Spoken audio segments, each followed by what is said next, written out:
Mardi 5 juillet, le gouvernement est en séminaire, un séminaire inédit, dit-on. Pour en parler, nous avons sur notre plateau le porte-parole du gouvernement, le ministre Bruno Okone. Bonsoir, monsieur le ministre. Bonsoir, madame.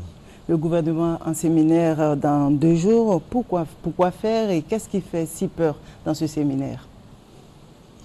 Qu'est-ce qui fait si peur? Nous n'en avons pas peur. On entend effectivement beaucoup de choses sur ce séminaire, qui est un séminaire qui se fait de façon classique dans toute organisation, qui recherche des résultats et dans toute organisation qui se veut efficace. Quand on veut être efficace, on planifie, ça veut dire qu'on prévoit à l'avance. Quand on veut être efficace, on crée de la cohérence, on crée un esprit d'équipe. Quand on veut être efficace, on évalue ce qu'on fait. Donc pour évaluer ce qu'on fait, il faut auparavant avoir fait des prévisions. Et c'est tout cela qui va être fait à l'occasion de ce séminaire, qui est plutôt une bonne occasion, une opportunité pour le gouvernement de réfléchir d'une façon cohérente à la totalité de son action. Il s'agit pour chacun des ministères de présenter ses lignes directrices, ses principales activités. Comment va se faire cette présentation? C'est un peu sur le côté inédit de ce séminaire.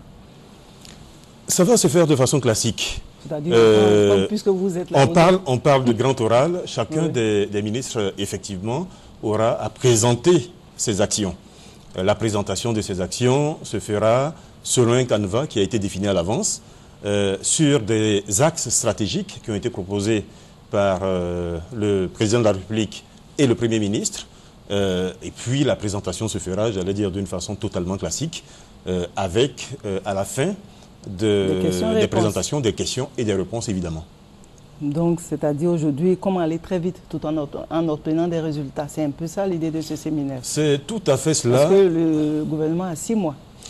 Le gouvernement n'a pas que 6 mois. La vie de notre pays ne s'arrête pas à ce que fait le gouvernement actuellement.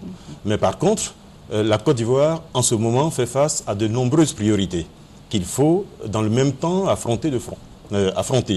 Et comment les affronter? En étant efficace et en étant rapide. C'est l'objet principal de ce séminaire, donc réfléchir à tout ce qu'il y a comme priorité actuellement, comment financer ces priorités, comment prioriser ces priorités-là, parce que dans le lot de priorités qu'il y a, il faut évidemment déterminer celles qui apportent le plus de solutions aux Ivoiriens. Et puis ensuite, comment on met en action tout cela? Nous partons avec des axes stratégiques qui ont été fixés par le président de la République et le Premier ministre.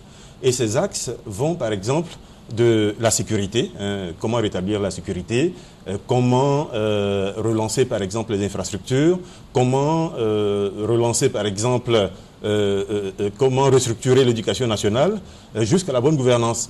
Donc, c'est des axes qui ont été fixés à l'avance, sur lesquels chacun des ministres a eu à travailler avec ses équipes, j'allais dire, en cabinet. Et ici, l'objectif est de présenter aux autres ministres ce que chacun a pu faire. Je pense que l'objectif qui est visé, et dont je n'ai peut-être pas parlé tout à l'heure, c'est une cohérence d'ensemble. Faire en sorte que chacun des ministres sache ce qui est fait par ses collègues ministres et faire en sorte que chacun des ministres tienne compte de ce qui se fait déjà ailleurs et faire en sorte que, globalement, j'insiste là-dessus, les priorités soient connues et qu'on traite d'abord ces priorités-là pour les Ivoiriens. En tout cas, en 50 ans d'indépendance, on n'a jamais vu un séminaire de gouvernement de cette envergure. Donc, c'est-à-dire que le temps des ministres paresseux est révolu. Les ministres paresseux, je ne sais pas s'il y en a. Quand on rentre dans cette fonction, on vient évidemment en mission.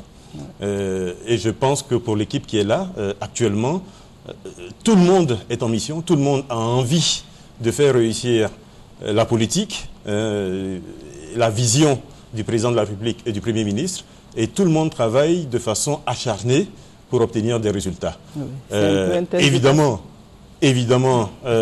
c'est beaucoup de travail, mais j'allais dire qu'on est là pour cela. Mais c'est aussi un peu un test de passage. Est-ce que ça veut dire que les ministres vont être notés? Et est-ce qu'on pourrait s'attendre peut-être à ne même plus voir un ministre après ces 2 jours de séminaire? Parce qu'il n'aura pas réussi. Non, non, non, soyons... On n'évalue pas un ministre sur une intervention ou sur une présentation.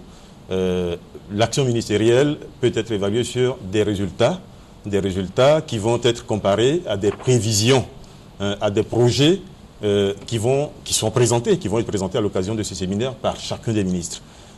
Donc il ne s'agit pas du grand oral dont on parle partout dans la presse, il ne s'agit pas de tests non plus, il s'agit d'une action qui est menée dans un esprit totalement constructif. Il s'agit de faire en sorte que les ministres, tous, travaillent la main dans la main pour faire réussir la politique du président de la République et du Premier ministre. Ils trouvent ensemble en tout cas une matrice d'action. La matrice d'action aide justement à construire cette cohérence d'ensemble. Puisqu'il a fallu que nous travaillions sur les 14 axes dont j'ai parlé tout à l'heure. À partir de ce qui est proposé par chacun des ministères, nous arriverons évidemment à une liste d'actions prioritaires. Et ces actions prioritaires feront l'objet de financement pour le bonheur, je l'espère, des Ivoiriens. En tout cas, merci Monsieur le ministre, merci d'être venu nous donner un avant-goût de ce séminaire du gouvernement qui se tiendra les 5 et 6 juillet. Ici même à Abidjan. Ici même à Abidjan. Merci.